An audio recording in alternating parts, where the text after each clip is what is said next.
नमस्कार रसिक हो.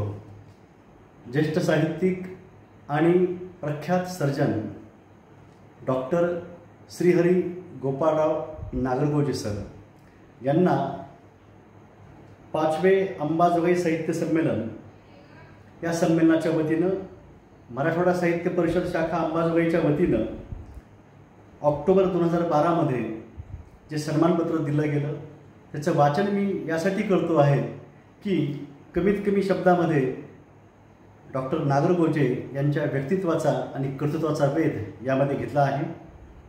सन्मानपत्र आदरणीय डॉक्टर श्रीहरी नागरगोजे, अंबाजोगाईत आपण केलेल्या साहित्य सेवेचा गौरव करताना आम्हाला मनस्वी आनंद होत आहे. आपण शून्यातून विश्व निर्माण केले आहे. पाटोदा तालुक्यातील एका लहानशा गावातील शेतमजूर कुटुंबात आपला जन्म झाला. वडील गुरे राखायचे. हरिभक्तपरायण शंकर महाराज वंजारी यांनी आपल्या वडिलांची गुणवत्ता ओळखून त्यांना पंढरपूरला पाठविले. तेथे त्यांनी प्रतिकूल परिस्थितीवर मात करून ज्ञान संपादन केले.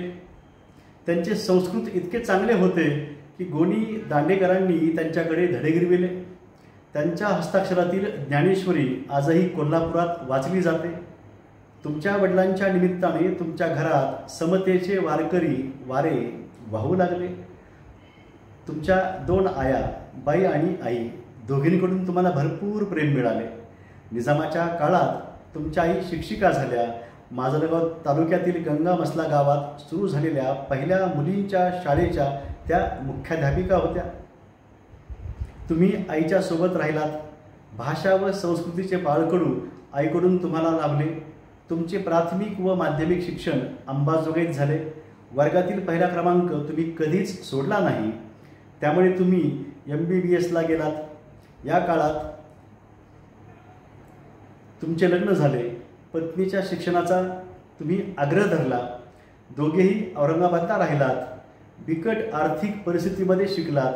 वैद्यकीय शिक्षण घेताना तुम्ही अपार कष्ट सोसले. एका मजुराचा मुलगा एके दिवशी डॉक्टर झाला. दीर्घकाळ तुम्ही नोकरी केली. कुटुंब कल्याण शस्त्रक्रियांचे उच्चांक केले. नोकरी करतच MS झालात. नोकरीच्या निमित्ताने तुम्ही मराठवाड्यातील विविध ठिकाणी राहिलात. त्या प्रत्येक ठिकाणी मित्रांचे मोहळ जमविले. तुम्हाला वाचनाची सुरुवातीपासूनच आवड होती. म्हणून तुमच्या मित्रांच्या गोतावळ्यामध्ये समव्यावसायिक कमी व साहित्यिक जास्त राहिले. या काळात ठिकठिकाणी साहित्य उपक्रमात तुम्ही सहभागी झालात.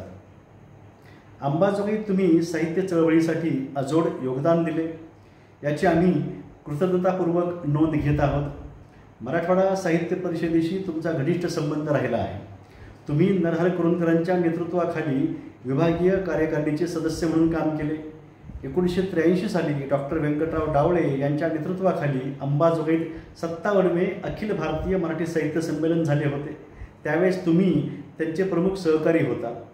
ते संमेलन यशस्वी व्हावे म्हणून आपण खूप कष्ट घेतले याची आम्हाला कल्पना आहे. 1996 साली पहिले अंबाजोगाई साहित्य संमेलन झाले. त्याच्या स्वागताध्यक्षपदाची आपण धुरा सांभाळली. 1995ला आपण ती जबाबदारी घेतली. म्हणूनच एक नवी परंपरा अंबाजोगाईत सुरू झाली. आज संपूर्ण मराठवाड्यामध्ये तिचे कौतुक होत आहे. 2000 साली दुसरे साहित्य संमेलन झाले. 2003ला झाले होते. त्याचेही स्वागत अध्यक्षपद आपण सांभाळले. सुरुवातीची दोन्ही संमेलने यशस्वी करून दाखवली. काम स्वीकारले की ते यशस्वी होणारच हा आपला खाक्या आहे. आपण निवृत्तीनंतर काही काळ कर्नाटकातील एका मेडिकल कॉलेजचे अधीक्षक होता. या काळात झालेल्या अंबाजोगाई साहित्य संमेलनासाठी आपण आवर्जून आलात. साहित्य चळवळीशी अशी बांधिलकी क्वचित पाहायला मिळते.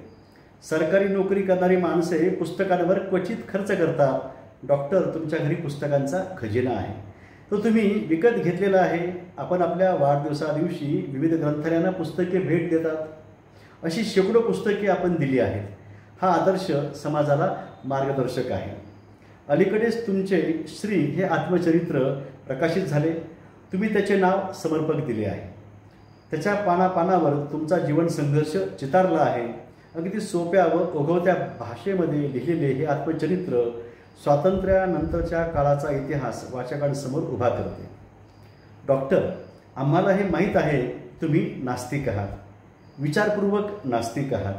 तुमच्या मेंदूवर जीवघेणी शस्त्रक्रिया झाली वाटले होते तेव्हा तरी तुम्ही देवाचा धावा कराल, पण नाही. विचारपूर्वक स्वीकारलेले मूल्य तुम्ही कोणत्याही संकटात सोडले नाही. मूल्यांची जपणूक करीत तुम्ही जीवनाशी संघर्ष केला.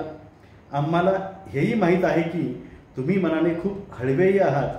तुमच्या मुलीची पाठवणी करताना तुमच्या डोळ्यातले अश्रू आवरता आले नाहीत. तुम्ही माणसावर प्रेम करणारे देवमाणूस आहात, म्हणूनच आम्ही तुम्हाला सलाम करतो. डॉक्टर नागरगोजे सर, तुम्ही 70 ओलांडली आहे. देखाऊ कार्यक्रमापासून संपूर्ण आयुष्यभर दूर राहिलात. निर्मळ मनाने व उत्साहाने साहित्याची सेवा केली. तुमच्या रूपाने चालता बोलता उत्साही आदर्श आमच्यासोबत आहे. तुमच्याकडे पाहून आम्ही आमची मरगळ झटकतो. हे काम पुढे नेण्यासाठी डॉक्टर तुम्ही शतायुषी व्हा, आरोग्य संपन्न रहा अशी आम्ही शुभेच्छा व्यक्त करतो व हे सन्मानपत्र प्रदान करतो. अमर हबीब, अध्यक्ष मराठवाडा साहित्य परिषद अंबाजोगाई. डॉक्टर संतोष गुळावकर, संमेलन अध्यक्ष 5वे अंबाजोगाई साहित्य संमेलन. SB सय्यद, स्वागत अध्यक्ष 5वे अंबाजोगाई साहित्य संमेलन. मराठवाडा साहित्य परिषद शाखा अंबाजोगाई 5वे अंबाजोगाई साहित्य संमेलन 27 व 28 ऑक्टोबर 2012. मला वाटतं अमर हबीब सरांनी हे लेखन केलेलं आहे. आणि श्री हे जे आत्मकथन ज्याबाबत वेगवेगळ्या सत्रामध्ये त्यातले संदर्भ आपण घेतलेले आहेत, सरांचं ते आत्मकथन आहे नागरगोजे सरांचं. तेही परिसर प्रकाशनच्या वतीनं त्यांनी ते प्रकाशित केलेलं आहे आणि खूप कष्ट त्यासाठी त्यांनी घेतलेले आहेत. डॉक्टर नागरगोजे सर यांच्याबाबत जेवढं सांगावं तेवढं कमी आहे. हे सगळं सांगण्यामागचा माझा मूळ भाव काय आहे बरं?